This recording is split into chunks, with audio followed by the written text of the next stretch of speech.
for inviting me to this conference. I am very happy to be here. So today I will talk about recent results that I obtained in collaboration with Jeffrey Powell concerning the higher Hochschild homology. And the aim of my talk is to explain that if you look at this higher Hochschild homology as being a functor, we will have powerful tools to study this homology. And in particular, we are able to obtain new concrete computation of this higher Hochschild homology. So it doesn't work. What I am supposed to do? What do you have to do with these things? Yeah. Well, It works? We did it by hand. No, we did it by hand. No. Is it moving? Okay, so I will do it by hands. Okay. So the plan of my talk is the following. I will begin to explain what is higher Hochschild homology. So I will give the definition or recall the definition. After, I will give a theorem of Turchin and Willwarer that we extended with Jeffrey Powell. After, I will give... it works. Thank you. After, I will give two of the main tools that we used to study this higher homology, which are the exponential functors and their relation with Hopf algebras. What we call the outer functors, so I will explain what they are. I would give our main theorems, and at the end, I will give several examples of computation of higher Hochschild homology using our theorems. Okay, so first, what is higher Hochschild homology? So it is a notion introduced by Pirashvili in 2000. So first, I need some notation. So I denote by I usually by delta the simplex category. So I denote by set with a star the category of pointed sets. And I will consider in this category the subcategory of finite pointed set that I denote by gamma. Okay, so now I consider a functor from this category gamma to the Q vector space. And we can consider the left scan extension of this functor along of the inclusion functors from the category gamma to the category of pointed set. Okay, and so like this, we obtain a functor from this category of pointed set to the category of Q vector space. Okay, so now we can consider a pointed simplicial set, which is a functor from the opposite category of delta to the pointed sets. And we can take the composition of this functor by the left scan extension that I defined just previously. And we obtain like this a simplicial vector space. So now by the Dolcan correspondence, we have that this simplicial vector space corresponds to a chain complex. And by definition, the higher Hochschild homology of Y with coefficient in F is the homology of this chain complex. Okay, so here I have to make some remarks. So first, in the paper of Pirashvili, he gives this general definition, but what he really calls higher Hochschild homology is when Y is equal to the n sphere. But now we use higher Hochschild homology for all the Y. So then why is it interesting to consider higher Hochschild homology? So first, it is related to factorization homology. It is also related to the space of long embeddings and hairy graph homology by the work of Turchin and Willwarer. And in fact, that's why they are interested by this higher Hochschild homology. And as we will see later, it is also related to the representation of outer automorphism group of free groups. Okay, and I have also to say that in the literature there is only a few examples of concrete computation of this higher Hochschild homology.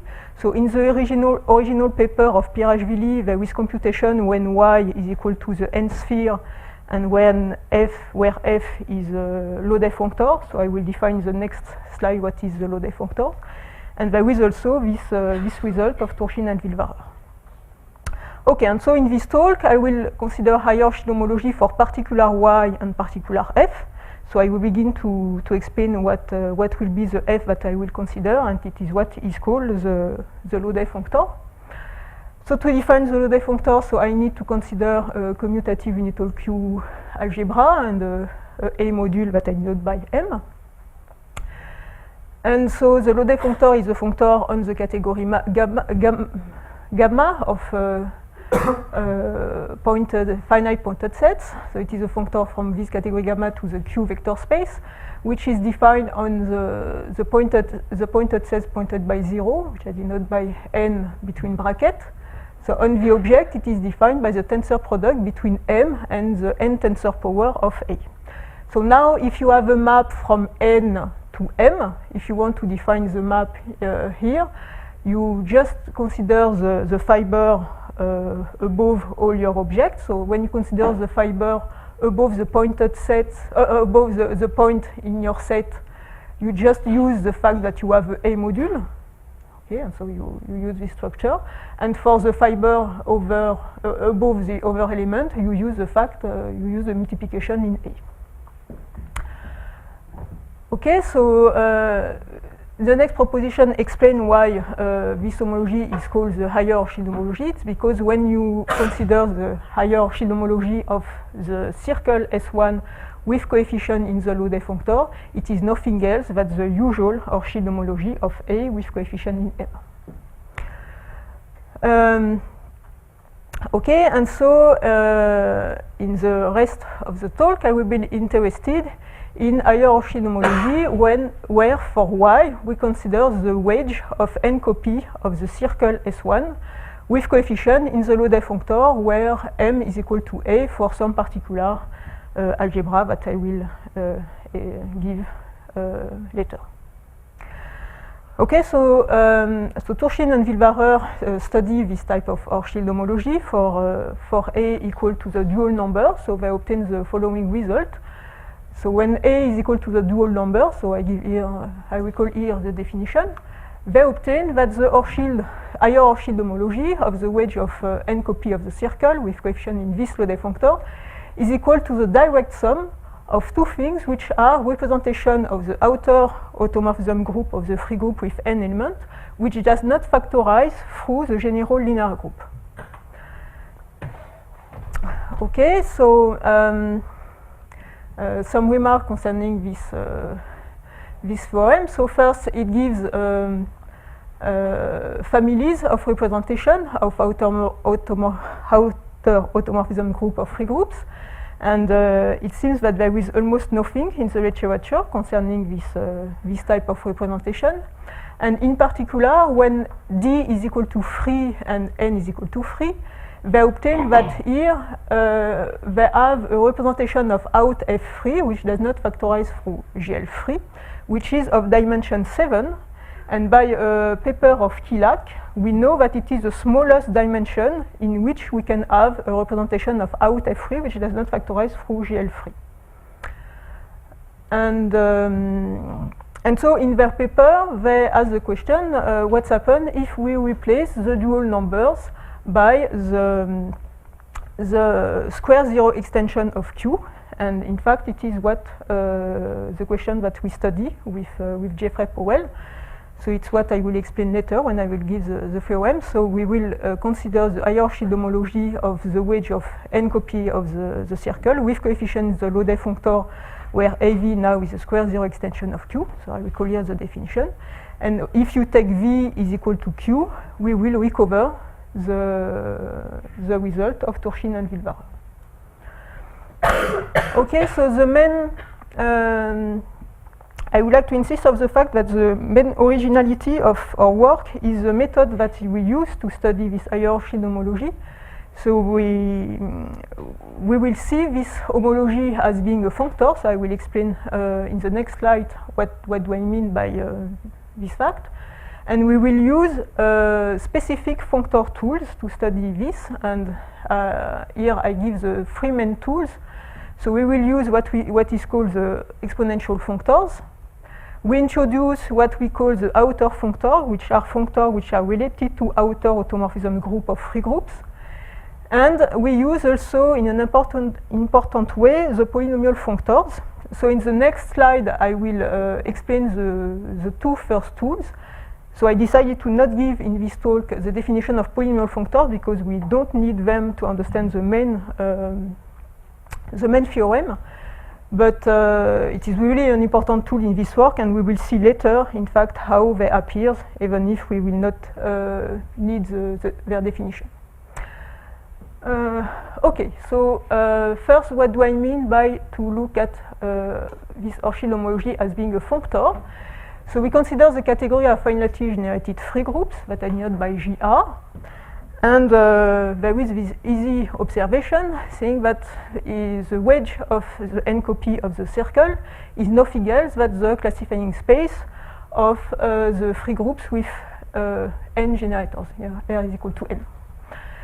And so like this, we have that the Orchid homology of the wedge of n copy of the circle can be seen as a functor on the category of finitely generated free groups to the category of Q vector space.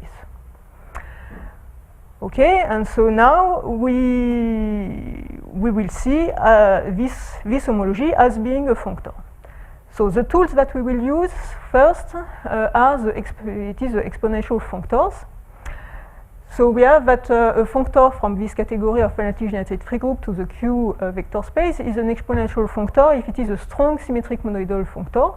And so in particular, we have natural isomorphisms like this, where you have here the coproduct in your category, and here you take the tensor product between your Q vector space.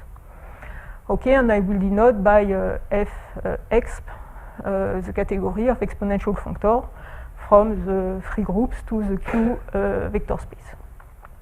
So now an important fact is that the exponential functors are in fact closely related to the Hopf algebras. So it is what I will explain in the next slide. So I denote this way the category of commutative Hopf algebras over Q.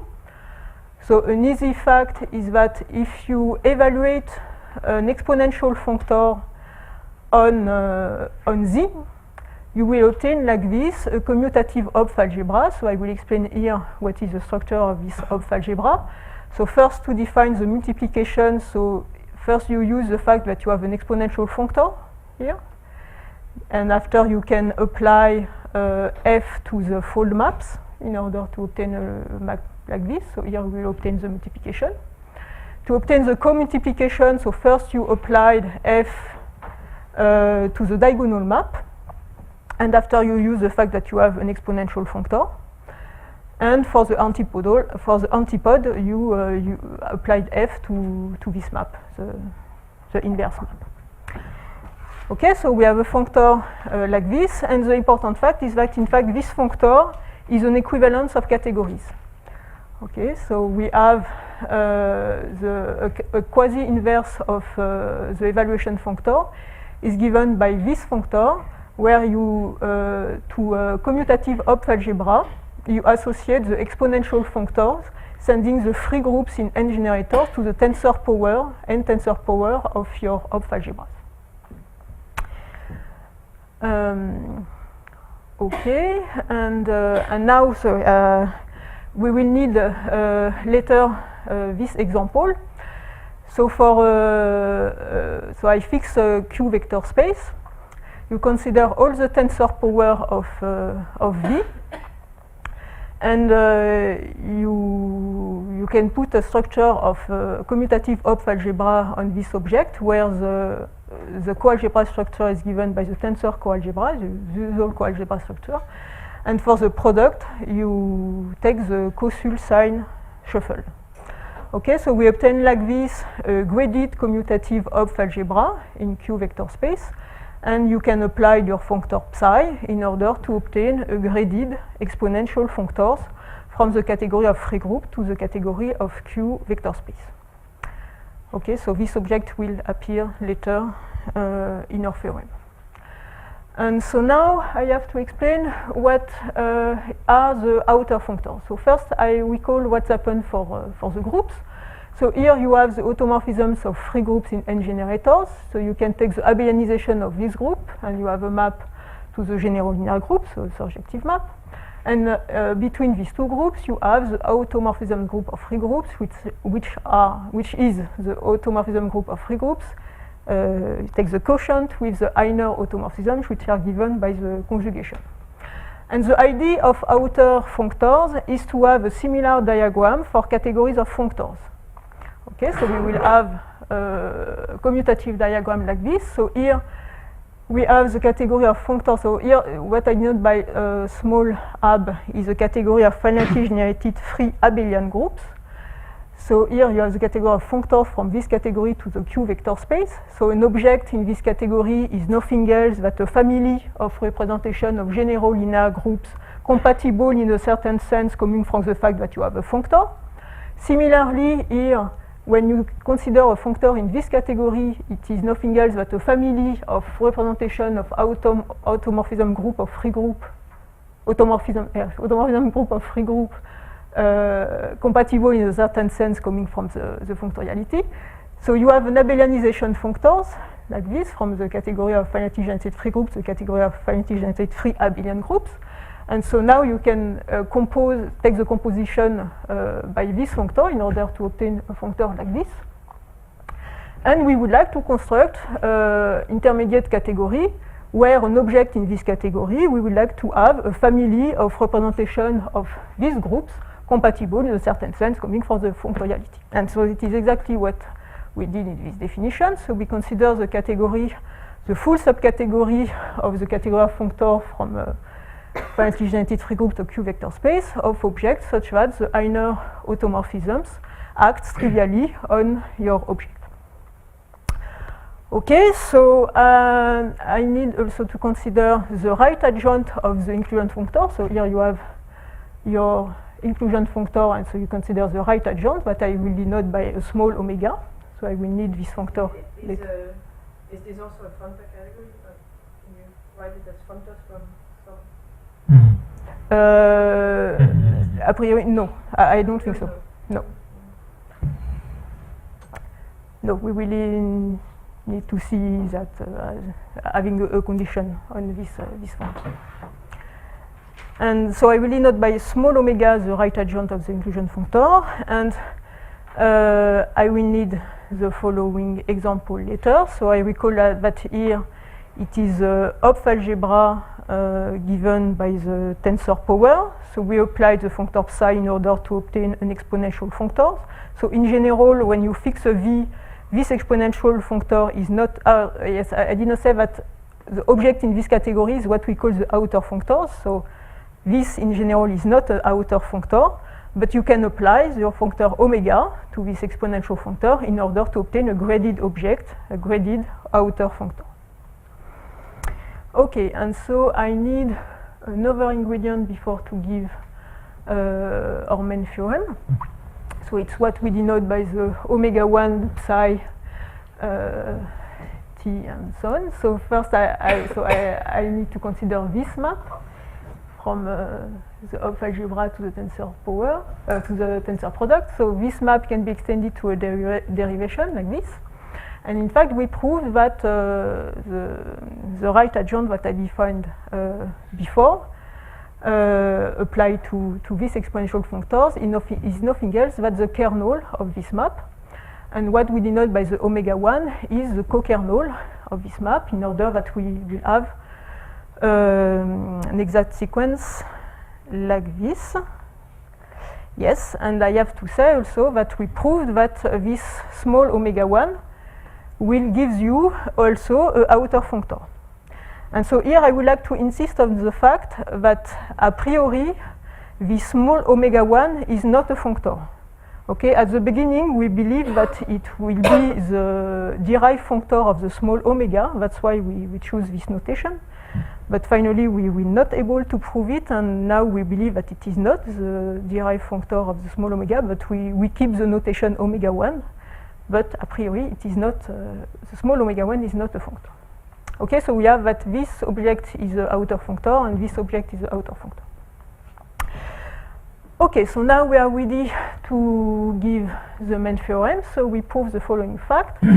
But when you look at the Hochschild homology with coefficient in the Laudet functor, where here you have the square zero extension of Q, it is given by the direct sum are these two guys, which are outer functors. So here I recall that you have the tensor power, which is a Hopf algebra, a graded Hopf algebra. You apply the psi in order to obtain an exponential functor, and you apply your right adjoint in order to obtain an outer functor. And here we have the omega 1, which is the co-kernel that I defined just before. We have also a homological shift.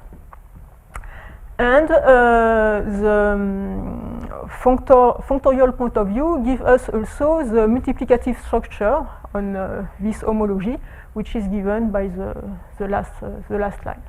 Can you say what B blank is? The classifying space of a certain free groups. Okay, so it is the way that we see the Hochschild homology as being a functor. Oh, maybe that's what. Can you remind me what GR is? It's the category of finitely generated free groups. Yeah. Okay, and so that's why it is the way that we can see the Hochschild homology as being a functor. Okay, it is a classifying space. Okay, and so we see that this result will give a lot of new representation of outer automorphisms group of free groups when you applied this functor to free groups, and we as an application we can recover the result of Turchinel-Willwarer when you applied this theorem for V equal to Q, and so it is another way to write their theorems. So where when you applied your functor to the free groups in n generators, here you will obtain what they denote by U when the bullet is also equal to D, what they denote by U D1 and U D2. Okay, that I give in the first theorem. Okay, so this result is gives theoretical it's a theoretical result. It gives you representation of out Fn. But after, in the second step in our work, we try to compute concretely these two guys.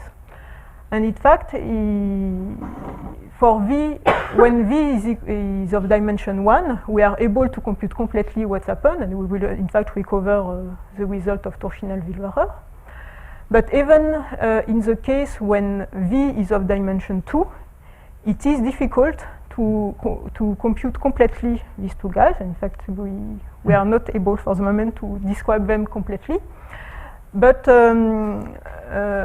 we obtain another way to obtain computation of.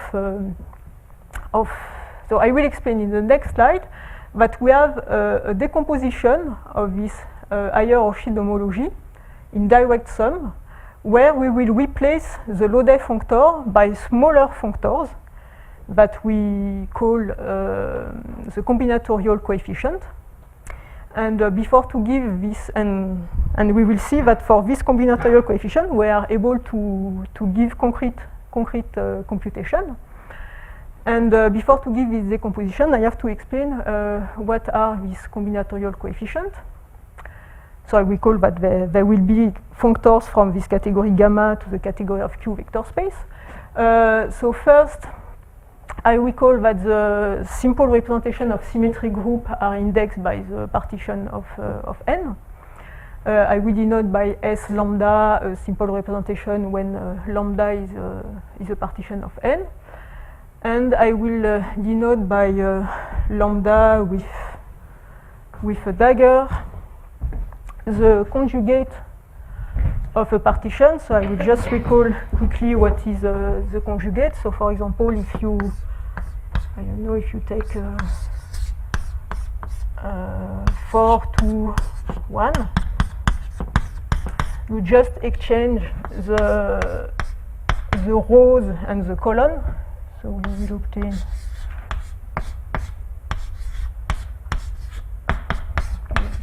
3, 2, 1. Okay, so I will not use it in this slide, but I will use it later in the talk. So yes, I have to explain that for the partition n, the simple corresponds to the trivial representation, and for 1, 1, 1, 1, it corresponds to the sign representation.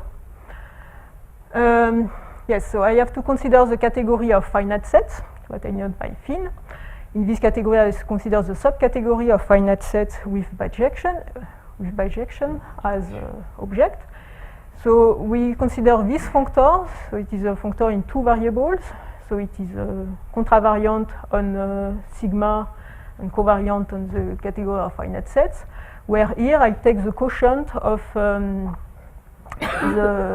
Q vector space on all the morphisms from M to U when I kill all the morphisms which are not injections. And so now the simple representation of sigma n, I can look at it as being a functor on this category. So I can take the tensor product over this category in order to obtain a functor on the category of finite sets with the category of Q vector space. And so now I would like to have a functor on the category gamma, so I will compose this functor with the forgetful functor. So you have here a functor which forgets the fact that you have a point on your set is pointed. And we obtain like this functor from the category gamma to the category of Q vector space. Okay, and it is this guy that we call combinatorial coefficients.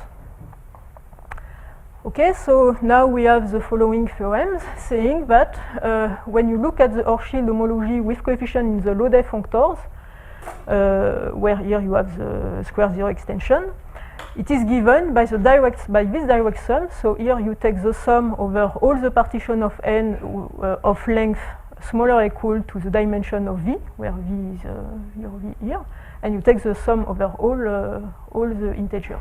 Okay, and so here you have the Schur functor, so I will call it what is a Schur functor.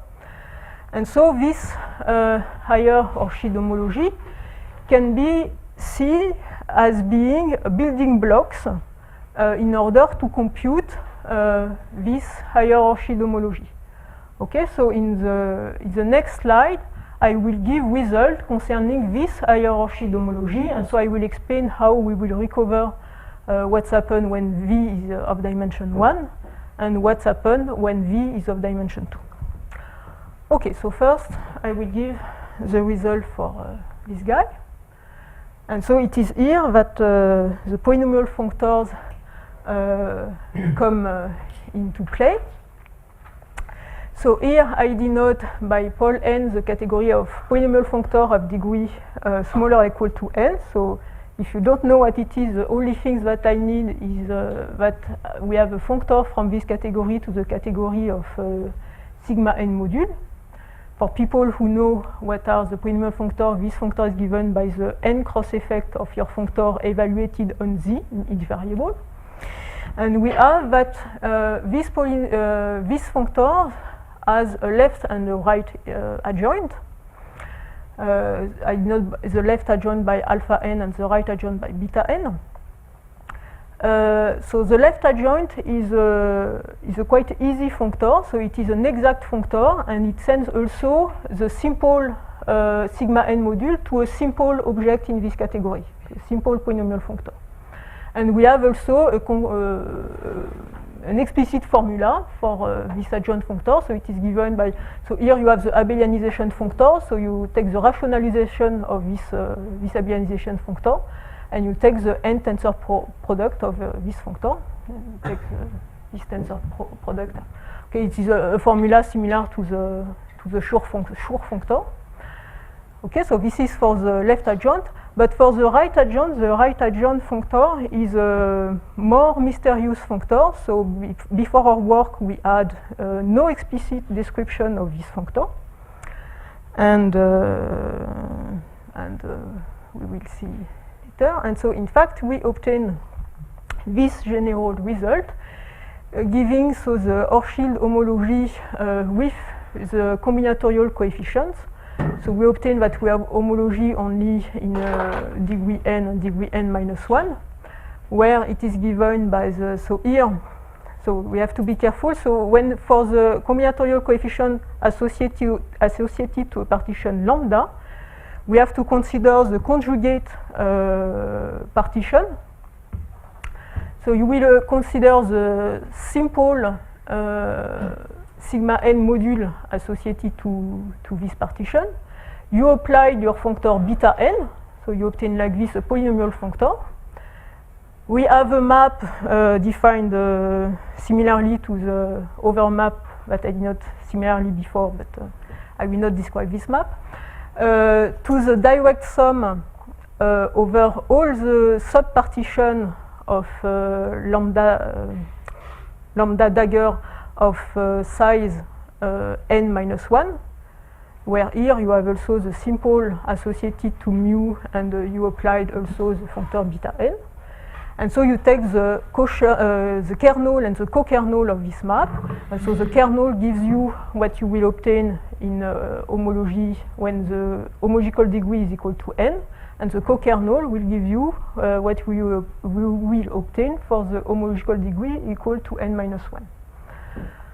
Okay, so we have this concrete formula, but as I said before, the problem is that if you want to compute this kernel and this co-kernel, we need to know this map and these two guys, and as I say, we don't know exactly what is this functor beta n.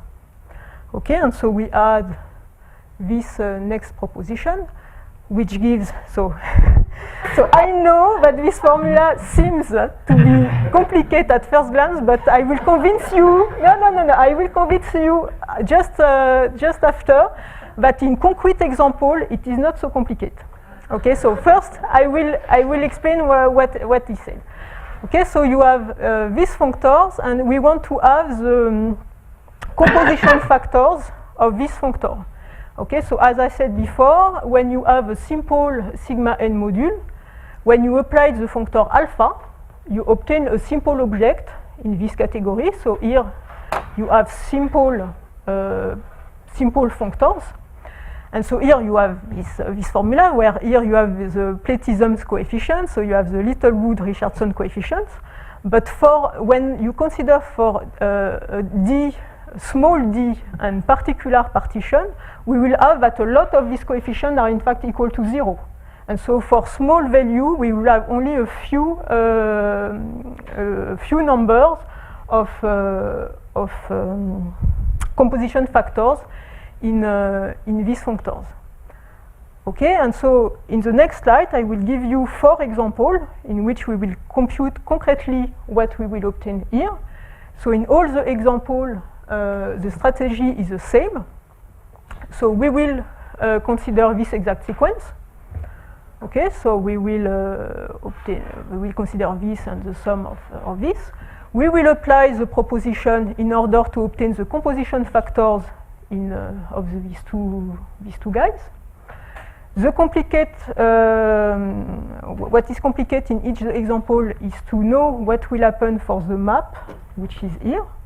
But I will give you the result for all the examples, and so we can compute the kernel and the co-kernel in order to obtain here what we will obtain for the hierarchy homology with this combinatorial coefficient. Okay, so let me just recall that when you have lambda, we have to consider the conjugate of lambda. Okay, so first example, the case where lambda is equal to the partition 1, 1, 1. So the conjugate of this partition is the partition n. So in this case, the subpartition of n of length n minus 1, you have only one such subpartition, which is n minus 1. We will apply the proposition given the composition factors, and so here it is easy. We will have only one composition factors, which is alpha n Sn and alpha n minus 1 Sn minus 1. So as I said before, here we have two simple objects in the category of functors. And so if you consider the image of this map, you obtain a sub-object of this object, but the object is simple. So we have two possibilities. Is it equal to it can be equal to 0, it can be equal to the same. But as here you have something which is not equal to this one, the image of this map should be equal to 0. Okay, so we obtain that this map is equal to 0, so we obtain that the kernel is nothing else than this, and the co-kernel is this. And so it gives you the hierarchy homology with this combinatorial coefficient in terms of functors, in terms of these functors. Okay, so here I have to say that this computation is already present in another paper of Turchin and Wilvarer, but not in terms of functors, but it says exactly the same thing. But here we have functors which factorize through the abelianization. So here we have the n tensor power composed by the abelianization. Here we have the n-1 tensor power composed by the abelianization. And so I will explain later that these outer functors gives representation of out Fn which factorize through GLN, okay, because they are of the type something composed by the abelianization functor. Okay, so second example for the partition N. So here the conjugate of this partition is the partition 1N. So when you look at the subpartition of this partition of size n-1, we have only one possibility, which is 1n-1. So we will consider the composition, this map, and we'll consider the composition factors of these two guys using the proposition with the terrible formula. So in this case, we obtain that the composition factors in the two sides are given by these formulas. And we can prove that the map sends these factors to these factors. Okay, so we'll obtain that the kernel of this map is given by the sum of these factors, and the co-kernel is given by the sum of these factors. And we can make a reindexation of our sum. And we remark that in this case we have that the omega 1 beta n is isomorphic to the omega beta n minus 2. Okay, and so when we will see later that it will give a relation in the result of Turchin and Wilvarer that they already remarked. So I will say it later. Sorry, could I ask something Yes. on the previous slide? So I guess the category of functors is not very semi-simple. Sorry? I guess the category of polynomial functors is not very semi-simple. Uh-huh. So why is it enough to know the composition factors to know? Because you are in fact in the category of all the functors. So you have the description of the simple. Uh-huh. But if they have the same composition factors, why does that mean that the functors are the same? Okay, I will explain in the next slide that we have more than just the composition factors. We have, in fact, the description of the Sokal series of these functors. It's exactly what I will explain in the next slide. I agree that it is not enough in general. Okay, so it will give you that the Orchid homology with this combinatorial coefficient is given by this formula, so where the composition factors are given by this, and as Oscar said, so we have more than just the composition factors of these functors. We have in fact the Sokal series of these functors, which is given here. And so I can explain now.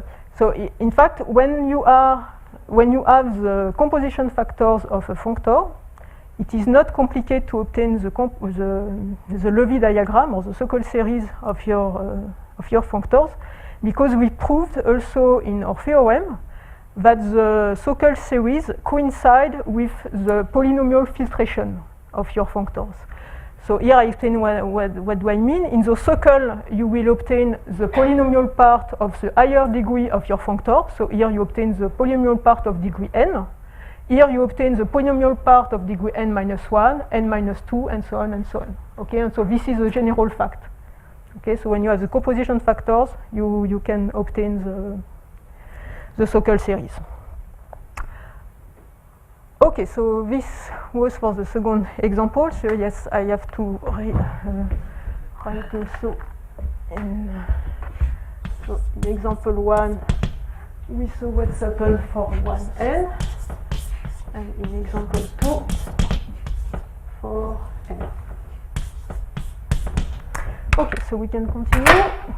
So next example for the partition 2,2. So here we have a self-conjugate partition. So when you take the conjugate, you obtain 2,2. When you look at the sub-partition of this partition of size 3, you have only one possibility. You have 2, 1. So you can use the proposition in order to obtain the composition factors of these two functors. And as I said, we have more than just the composition factors, but you have the so-called series. So here it is the same. You have the composition factor of degree 4, of degree 3, of degree 2. Okay, and so I give here the Levy diagram. Okay, so when you have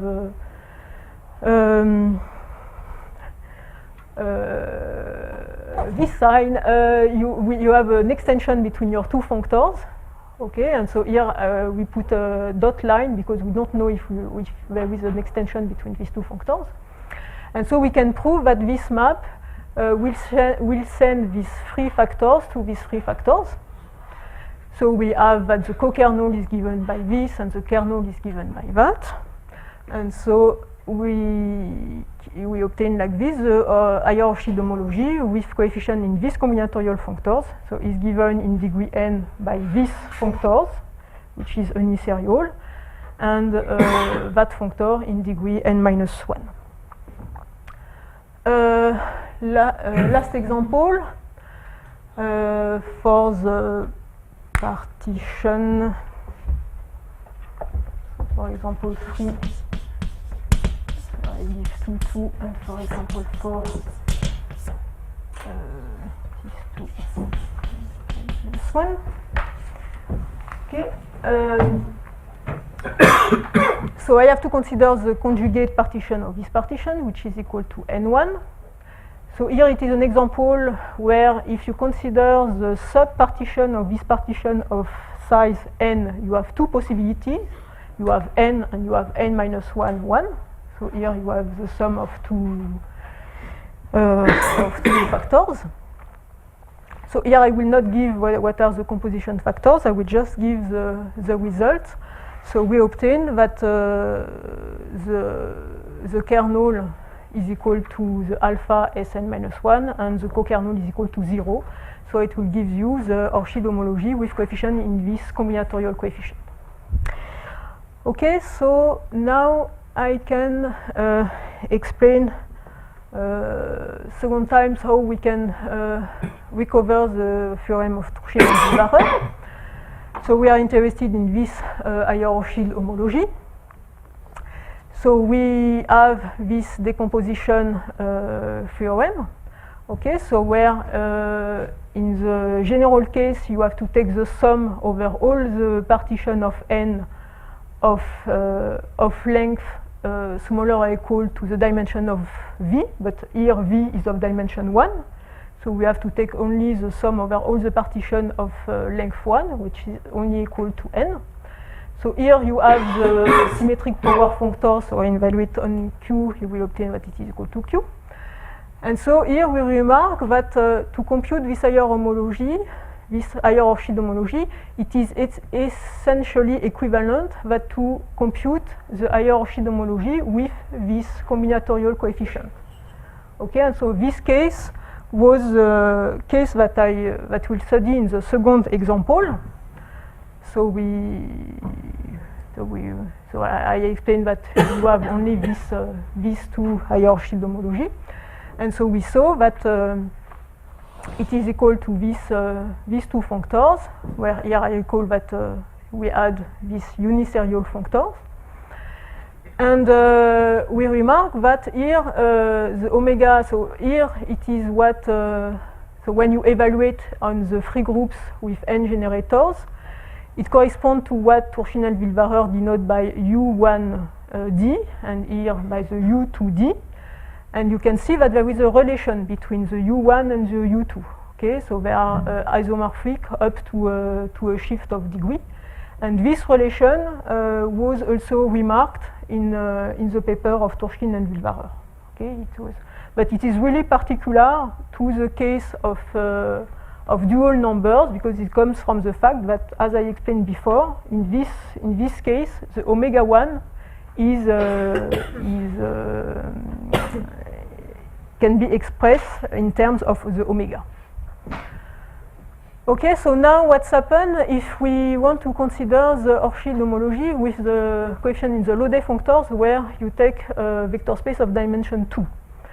So here you have to take the sum over all the partition of n of length smaller or equal to 2.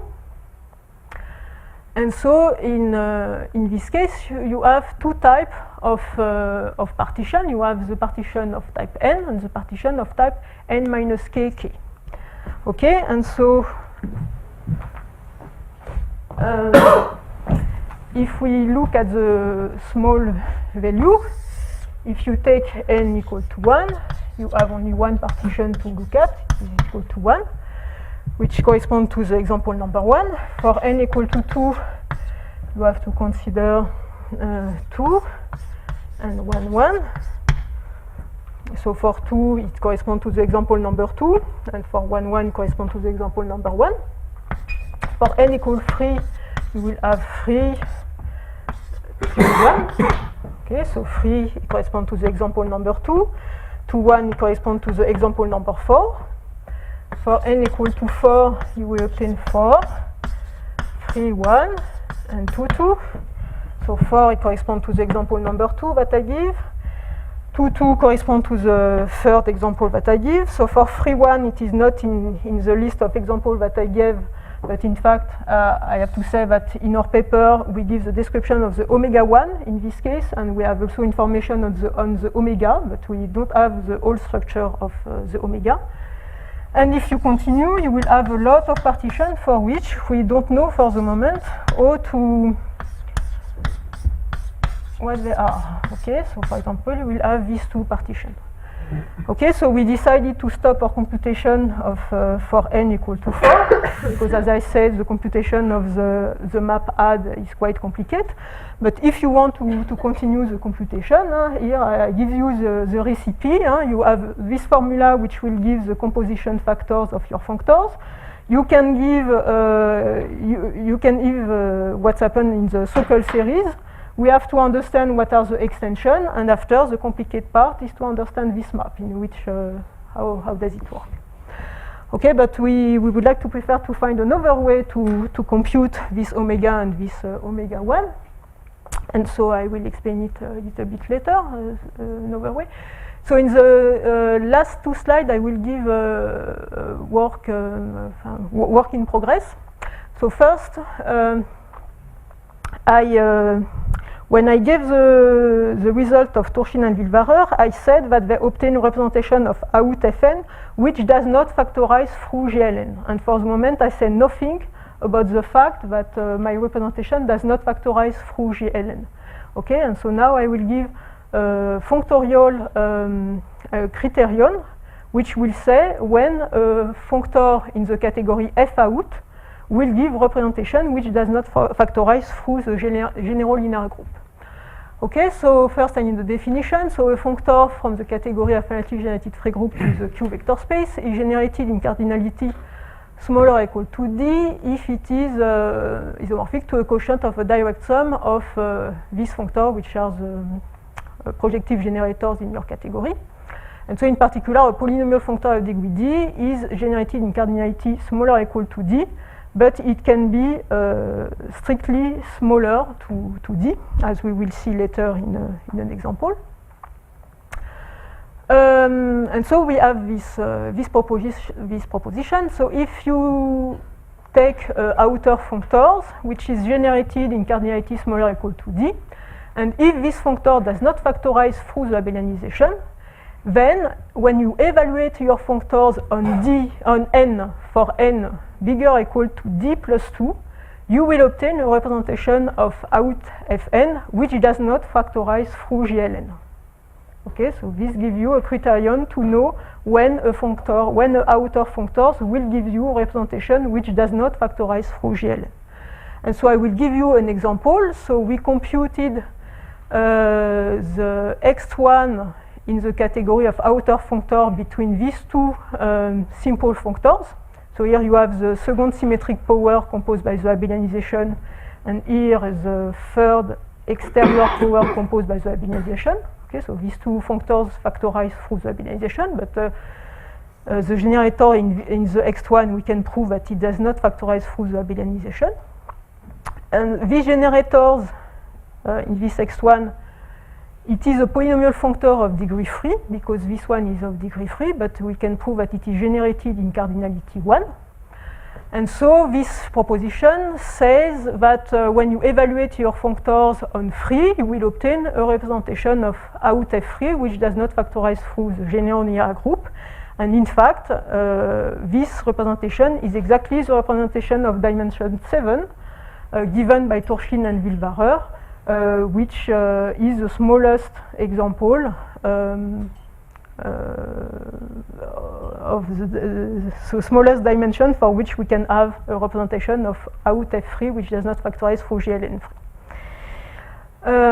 Okay, and so here I would like to say also that in our paper we give in fact the computation of all the X1 in the category of outer functor between two simple objects. Okay, we have a general formula given all the X1, and it gives us a lot of new representation of out Fn, which does not factorize through the general linear group.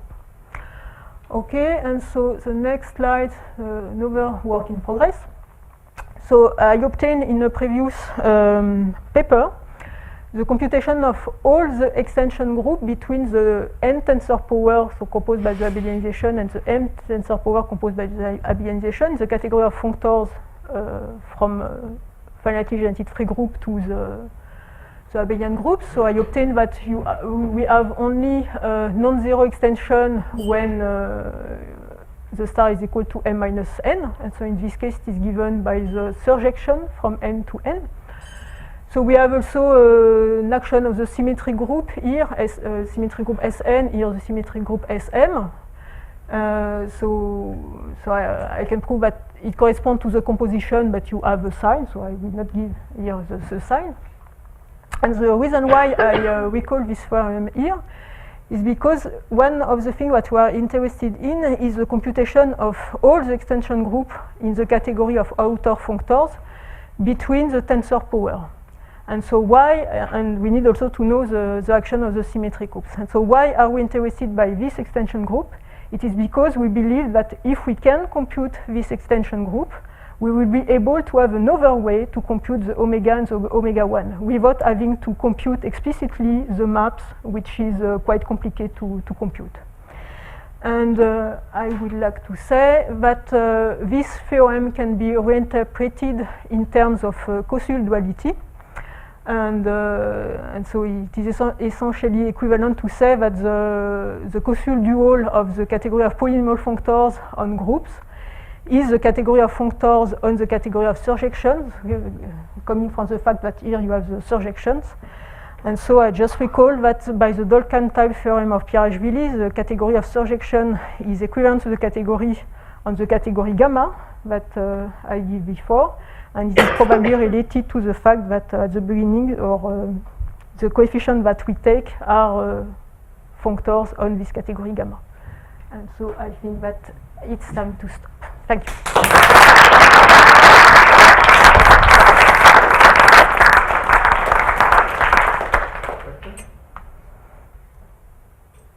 I mean, in stable homotopy theory, we are often interested in sort of not starting over HQ, but going back to the sphere spectrum. And for instance, in applications of calculating torus homology, the one skeleton is crucial. So do you see any method, even if you work in HQ algebras, so in the rational setting, to go back to the sphere spectrum and rescue some of your results, but then for higher THH and not homology? I don't know. I mean, the representation theory, and so it depends on Q, fine, but you could still try to step back.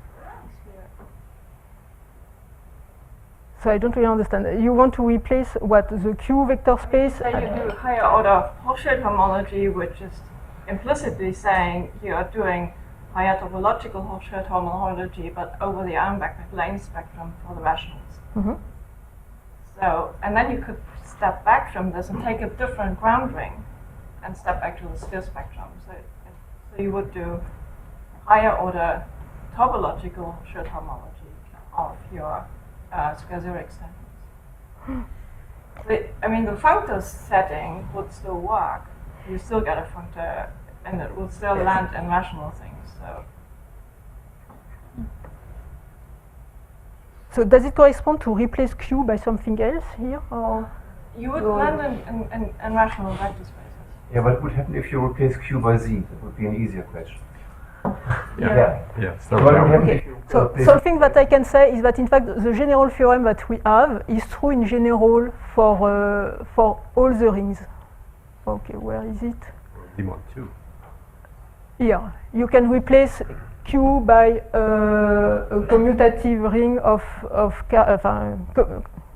commutative fields of characteristic equal to 0. No, a ring also, a ring. But after, when the representation theory enter into the picture, we really need to have the Q coefficient. So that's why I give this general result with Q coefficient in order to forget where I have to be careful that where I need this to theorem clear. can be generalized as you wish, but then of course when you want to have further applications for representation, then you would like to have Q. Yes. I don't, You I can don't exactly. suggest to replace Q in the target. I only suggest to step back and start from, just view your rational commutative algebra, but over the sphere spectrum, and not over HQ. And that this is a big step. Yes, I cannot say exactly what it will change. In fact, you will replace. You have to replace the source category also, the domain category, or You're still starting on a bunch of circles. This doesn't change. So you would still get a functor from finitely generated free groups to Q vector spaces. yes. But the functor would look very, very different. Okay. So And then teach me I what the don't- right side would mean in this setting. You can generalize the left side, the Hochschultopologie homology, but the right side is algebras. I don't know what this means in this topological setting of Villa. I don't know. We have a question back there. So, in all the examples that you talked about, the representation you get has the property that it's filtered by things which do come from the general linear group. Sorry. So, in the examples you talked about, all the representations you got had the property that they're filtered, and the quotients do come from the general linear group. Right? They were all extensions of alpha of something. By is No, that right? not for. So here it is not. Yeah, but it has a composition series, and all the quotients are alpha of something, so they do come from. Yes. So this is a general fact. It's In a fact, general fact, in the so we proved in a previous paper with Orion Jamon that when you look at the polynomial filtration of a functor, all the subquotients are functors which factorize through the abelianization. So this is a general fact. It is always true. What about, is that how general do you say it is? But you can, in general, you have representations. So when you look at polynomial functors from finitely generated free groups to Z module to abelian group in general, you can consider the polynomial filtration, and all the subquotients of this filtration are functors factorizing through the abelianization functor. So this way you wouldn't get. Yes. Got one final question? There's still this question of what's the dimension of the lowest dimensional representation of out FR is that does not factor through GLR. Did you make progress on this? All the examples that we obtain in the computation of the X1 are representation of higher dimension than the representation that you obtained. But the only thing that we can say is that for the representation coming from a functor, it will be the case, but you can have also representation which will not come from a functor, so we cannot say really that it is the smallest one. Well, let's thank the speaker.